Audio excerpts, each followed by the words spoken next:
লাফাও না, আমার ইচ্ছা হয় বলবো না, এত কোনো দেওয়া না।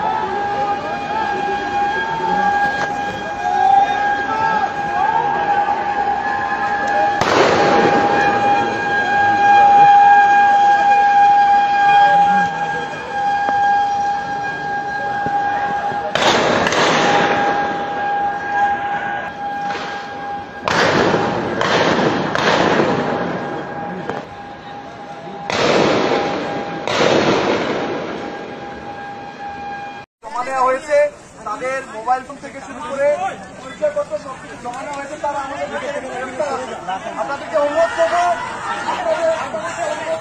আসো আসো আসো আসো আসো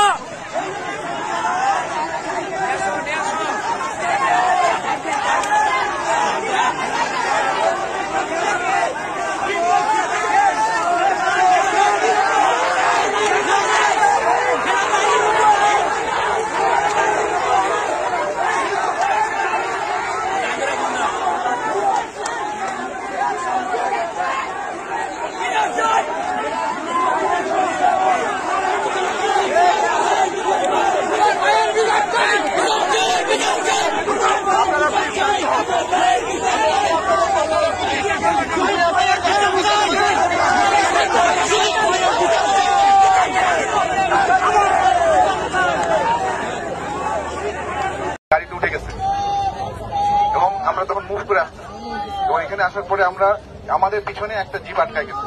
এই কারণ জিপের সামনে আপনার হচ্ছে মোটামুটি 100 জনের মতো পুলিশ তখন আমার জিপের ইয়েতে চলে আসছে। আমার মানে জিপের ভিতরে তো 100 জন হয় না, জিপের মধ্যে পুলিশ জোর করে উঠে গেছে, ফায়ার করতেছে। ওখানে আমার অফিসার ছিল। এখন সামনে 100 জন পুলিশ, তারা তাদের যে পজিশন রাস্তা ব্লক করে তারা যেভাবে হেঁটে আসে তারা এভাবে ফায়ার করতেছে এবং হেঁটে আসছে। পিছনে আমার অফিসার জিপ নিয়ে, আমি বুঝাতে পারছি আপনাদের। তারা কিন্তু ফায়ার করতে করতে বাইপাস পার হয়ে পল্লীবদ্ধ হয়ে এই পর্যন্ত এসে তারা এখানে আত্মসমর্পণ করছে। আর তারা জানে তারা যেভাবে আসতেছে এটা ঠিক না। তারা যেভাবে নির্বিচারে গুলি চালাচ্ছে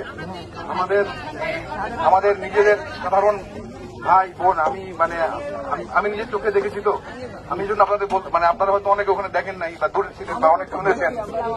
আমি যখন ওখানে গেছি আমি দেখছি আমাদের লোকজনের গায়ে যে গুলি লাগছে তারা এসে দেখাচ্ছে এবং এটা শুধুমাত্র যে আপনার বুলেট ফায়ার করেছে তা না, তারা এখানে মারণাস্ত্র হিসেবে ওটাকে ব্যবহার করেছে।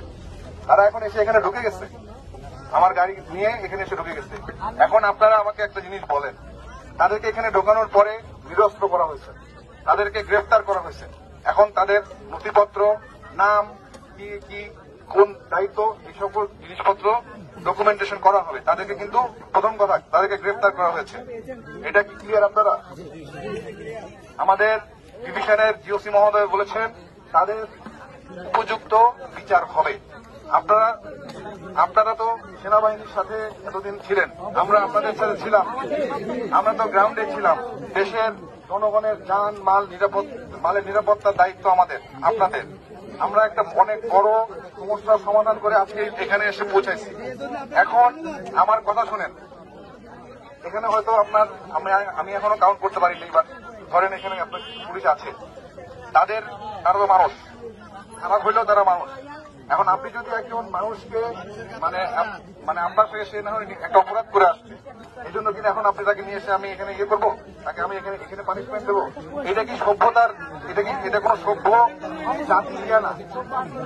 1, 2, আমাদের কিন্তু এখানে এনশিওর করা হবে যে তারা বিচারের আওতায় আসতেছে এবং তারা যা করছে এটার তদন্ত অবশ্যই হবে। আর আমি নিজেও দেখছি কি হয়েছে।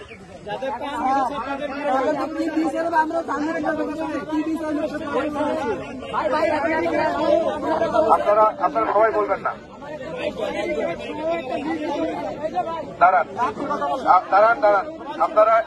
আপনারা আমাকে একজন করে বলেন যে আপনাদের আর কি জানতে চান।